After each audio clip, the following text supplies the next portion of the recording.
It's 1985 and Lane Meyer is a senior in high school. His girlfriend has dumped him for the captain of the ski team, and his job at the local burger joint sucks. Better Off Dead is a dark comedy from 1985 that starred a young John Cusack as Lane Myers. We'll take a look back at this classic comedy on the next Back to the Feature. Let's all go to the lobby to get ourselves a treat. The movie opens with Lane decorating his room with nothing but pictures of his girlfriend Beth. Right away, he's coming off as some sort of obsessed fan. Even his father thinks so. Jenny, that boy is obsessed. We then meet his family, and they're equally weird. His mom is some sort of health food nut who forces her Frankenstein food experiments onto her family. Everything she prepares looks gross. Then his father is engaged in an ongoing battle against the local paperboy, and Lane even has a younger brother who is some sort of genius who just sits in his room quietly inventing things. Across the street, a French foreign exchange student named Monique has just arrived in the U.S. and is staying with the neighbors. Her host family consists of Mrs. Smith and her creepy son Ricky, played by Dan Schneider, who would go on to be a showrunner for Nickelodeon for over 15 years and ultimately be a creepy person in real life. In an ongoing side story, Lane is challenged to a street race by a couple of Asian dudes who dress and talk like Howard Cosell for Monday Night Football. Of course, Lane doesn't know how to race because he forgot he's in reverse gear and slams into a pickup truck driven by this dude. Yep, that's Chuck Mitchell, Mr. Porky himself. It's the day of the ski team tryouts and Lane is picking Beth up on the way. Unfortunately for him, he doesn't know that Beth has already moved on because she now has eyes for Roy Stalin, the current ski team captain and all-around douchebag. When watching this movie again, I was thinking about how best to describe the character of Roy Stalin. If Ted McGinley from Revenge of the Nerds and Craig Sheffer from Some Kind of Wonderful had a love child, it would be Roy Stalin. As current captain, Roy determines who qualifies for the ski team. At the top of the slopes, Lane gets a pep talk from his best friend Charles DeMar, who for some reason dresses like he just stepped out of a Charles Dickens production. Lane has a perfect run down the mountain, only to get screwed on the time by Roy, who waits a couple of extra seconds before stopping the timer. So not only does Lane not make the ski team, but Beth dumps him so she can date someone more popular, like Roy. Lane's luck continues when he's up against the Howard Cosells on the way home. This time his anger pushes him to win, but because we're talking about Lane, his anger only pushes him right into the ass end of Porky again. This is where the movie takes a dark turn but played for comedic effect. In his depression, Lane decides to kill himself. And what follows is various scenarios throughout the movie where Lane tries to kill himself. Suicide attempt number 1, he tries hanging himself in the garage and his mother knocks him off the step right after deciding that he wants to live. At a gross dinner, his dad confronts him about the used car Lane bought that is rotting under a tarp on the front lawn. While the mom's dinner concoction crawls across the table, she tells Lane about the foreign exchange student across the street. His parents think it might be time for him to think about a girl other than Beth. As if Lane didn't have enough going on in his life, he now has a new problem. He's the only one home, so he has to deal with Johnny, the slightly crazed paperboy who shows up at their door to collect the $2 he's owed. Lane brushes him off and tells him to come back later and his parents will pay him. At school, Lane is more interested in drawing cartoons instead of doing his schoolwork. Poor guy even starts talking to his cartoon creations. This guy is in need of some serious therapy. Lane is pushed back to the suicide train after seeing Beth going out with one of their teachers even though she was just kissing Roy earlier in the day. She might be a slut. Suicide attempt number 2. Lane finds himself standing over the rail of a local bridge.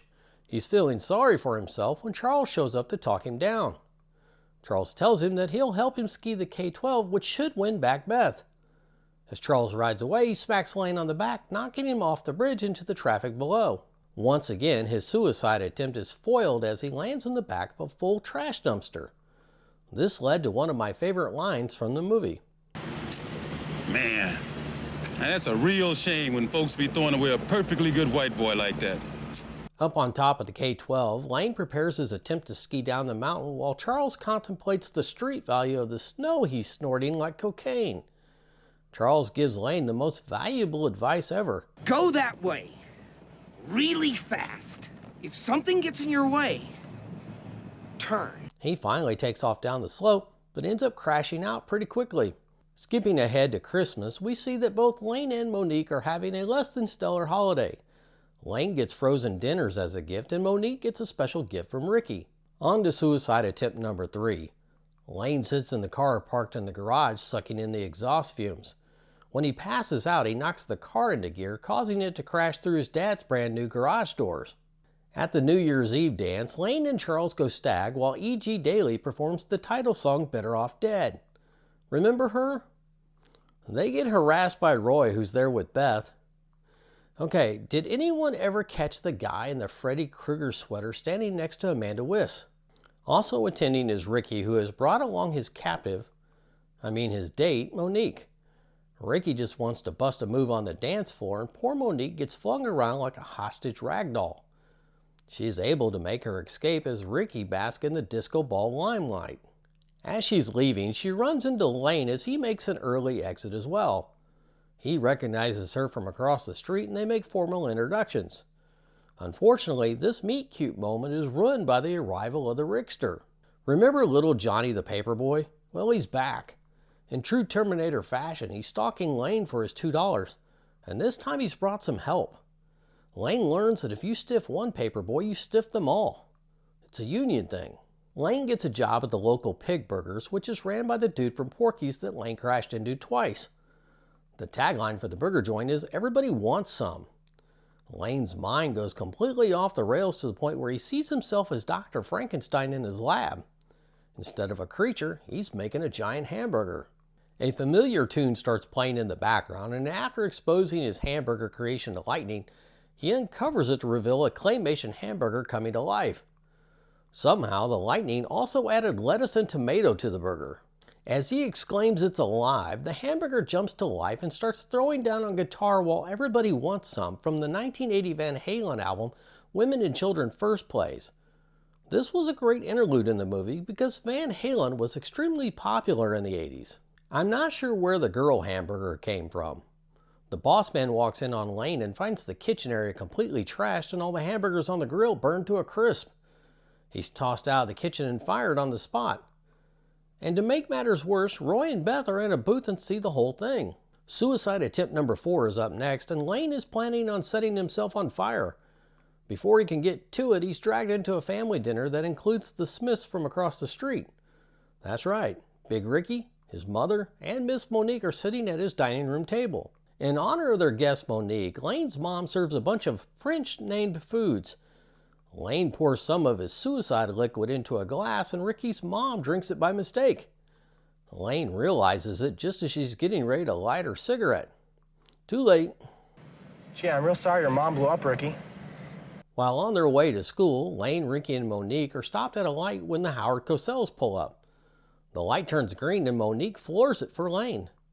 The race is tight and Lane might have pulled off a victory if it hadn't been for those pesky nuns. Safely at school, Lane tells Monique how if he only had his Camaro running, then he could beat those guys. You can pretty much guess what will happen later in the movie. Much to Ricky's chagrin, Monique has lunch with Lane in the cafeteria. Of course, Roy shows up and taunts Lane about skiing the K-12 while hitting on Monique. Lane challenges him to ski the K-12, and everyone heard it too, so there's no getting out of it. Back home, Monique inquires about Lane's car, but he doesn't want to get into it. He drives off to get his skis fixed and she just smiles as she stares at the tarped car. On his way home from the ski shop, Lane is faced with dealing with Johnny again. This time the little tyke is on top of his car. He does everything he can to shake him, but Johnny just keeps hanging on.